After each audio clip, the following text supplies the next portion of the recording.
नारे बोली मंदिर के कंगूरों से आओ अपना प्यारा हिंदुस्तान बचा लें इन संघी और भाजपाई लंडूरों से। आप बता दीजिए कि आपके घर में मकान जब पूर्ण निर्मित हो जाती है तो गृह प्रवेश होता है, इस शास्त्र विज्ञान, और आधे अधूरे मंदिर का जो है उसमें प्राण प्रतिष्ठा जो होती है वो मंदिर की होती है, गर्भगृह की होती है, मूर्ति को बाल रूप समझा जाता है, उसमें वास करेंगे। जब जगत गुरु शंकराचार्य सनातन धर्म में सबसे बड़े धर्म गुरु माने जाते हैं, जगत गुरु शंकराचार्य, ये उनको किसी जमीन से मतलब नहीं है।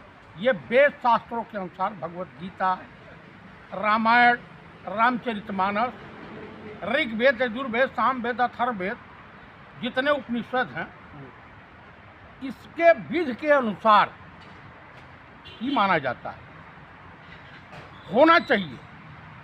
लेकिन इस देश में दो परंपराएं चल गई।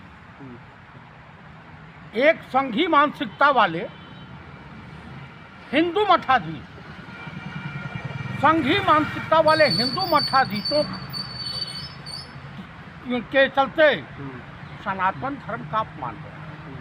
जो सनातन धर्म को मानने वाले हिंदू हैं, चाहे वो जगत गुरु शंकराचार्य या इनके जितने भी इस देश में हैं, हिंदुओं में जो सनातन परंपरा है ये बड़ी खूबसूरत परंपरा है।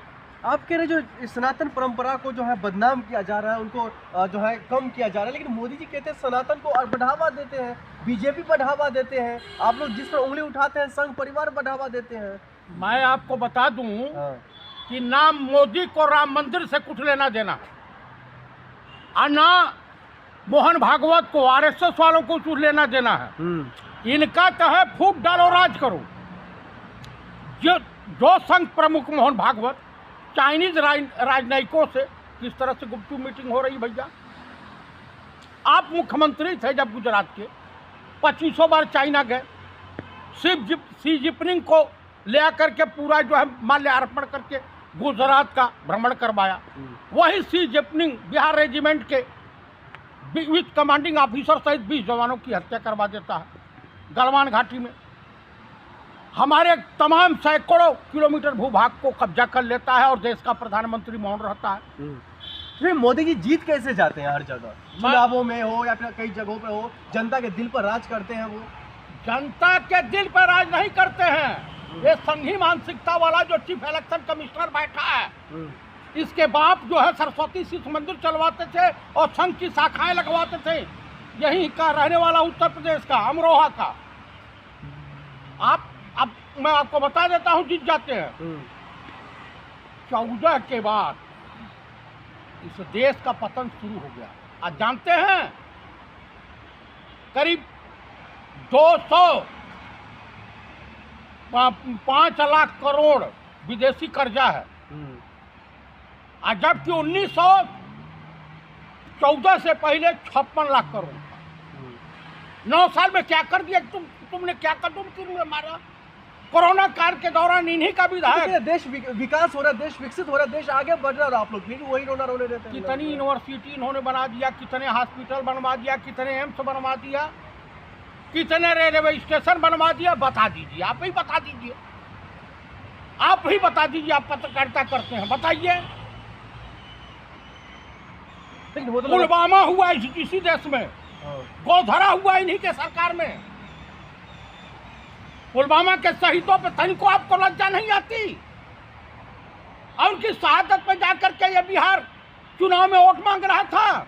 एक वोट शहीदों के नाम, बेशरम। सनातन धर्म के धर्म गुरुओं का तुम अपमान कर रहे हो, चाइनीज एजेंट के तौर पे काम कर रहे हो। तो आपको ना तो ईवीएम पर भरोसा है, नहीं मोदी जी पे भरोसा है, नहीं आपको जो है चुनाव आयोग पे भरोसा है किस पर? भैया बैलेट पेपर से चुनाव करवा दो ना, क्या दिक्कत है आपको? आखिर 6 लाख मशीन है, उसका वीवीपैट कैसे खराब हो, वीवीपैट कैसे खराब हो गया? अभी कल तक तुम चुनाव करवा के आए हो 4 स्टेट में, और आता वीवीपैट खराब हो गया। ये चुनाव आयोग का है, बयान मेरा नहीं है। तो ये भी कहते हैं ना, जो ईवीएम जो है कभी भी हैक नहीं किया जा सकता, उसमें कभी धांधली नहीं होगी या नहीं किसी चीज को उस पर कोई आरोप लगा सकता है, क्योंकि वो निष्पक्ष है। देखिए, इतना बड़ा झूठा और मक्का ये डॉक्टर मनमोहन सिंह नहीं हो सकते। इन्हीं का विधायक का 40,000 करोड़ का घोटाला हुआ है मेडिसिन में। मैं तो नहीं कह रहा हूं, इन्हीं के पार्टी के लोग आरोप लगा रहे हैं। पुलवामा इनकी रीजन में हुआ था। आखिर आपके चाइना से क्या संबंध है बताइए। और जो चिप बन के आती है ना, ईवीएम लगती है, वो चाइना से बन के आती है। चाइना चाहता है कि मोदी और भाजपा की सरकार यहाँ बरकरार रहे, ताकि इस देश को खोखला करने में कोई हमको गुरेज न करना पड़े। हमारा काम ये स्वयं करें। हम इनकी सीमाओं का अतिक्रमण करेंगे, ये बोल नहीं पाएंगे। ठीक है। अच्छा, आप इनको कैसे देखते हैं जो वो लगातार कहते हैं हमारी सरकार महिलाओं की बदौलत चल रही है, महिलाएं हमें समर्थन में स्मृति ईरानी को लेकर काफी बढ़ चढ़ के निकल रहा है, सवाल और जवाब इसमें? आप अभी मणिपुर याद है ना आपको कि नहीं याद है? भूल गए?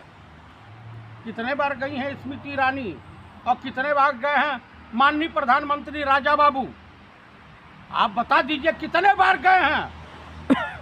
ISI को पहली बार उरी हमले में इन्होंने इन्वॉल्व किया।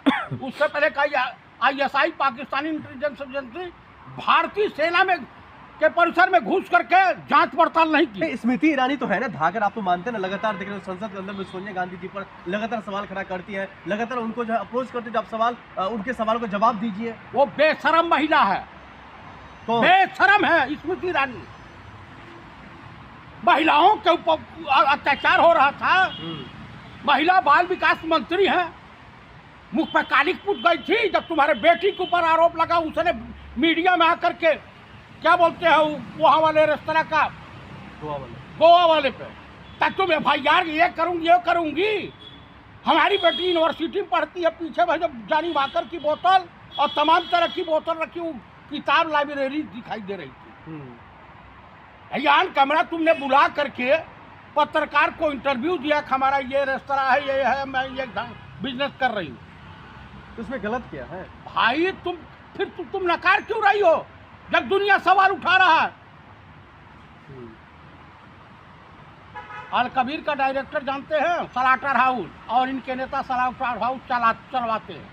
ठीक है, शुक्रिया बातचीत। अभी गौकसी में इन्हीं के पार्टी के लोग पकड़े गए हैं, करणी सेना के लोग पकड़े गए हैं यहाँ पे राजस्थान में। तो ये मत कहिए, आपने देखा कि गरीब हिंदुओं के ऊपर इन्हीं का।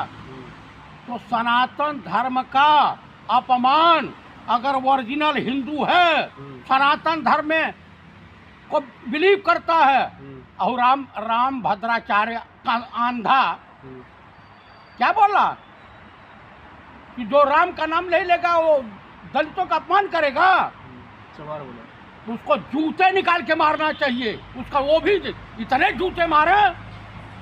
ब्राह्मण बोलता है, वो ब्राह्मण ने खबीस की औलाद है, गंदे नाली का कीड़ा है। एक और सवाल बाबा रामदेव। हाँ। ठीक, लेकिन इसी चीज़ को लेकर कभी कहा जा रहा था, अभी देख रहे होंगे जो बाबा रामदेव को लेकर कई तरीके की बातें निकल के आ रही थी, जो वो OBC को लेकर के जो है कई तरीके का अपशब्द यूज किए हुए थे। बाद में उन्होंने कहा जो हमने OBC नहीं OWC कहा था। वो झूठ बोलता है कानिया। उसको तो एक बार आप जानते काहे फूटी है? महिला छेड़छाड़ में बड़ी पिटाए थे वो।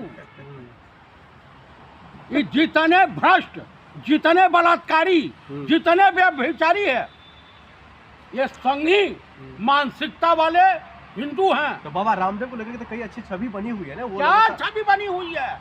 उनके पतंजलि काफी फेमस है, कहीं नहीं, फेमस है, कहीं नहीं। उनके कामकाज बहुत फेमस है। सरकार अगर चेंज होगी तो जाएगा कानिया जेल, जेल जाएगा भ्रष्टाचारी, व्यभिचारी।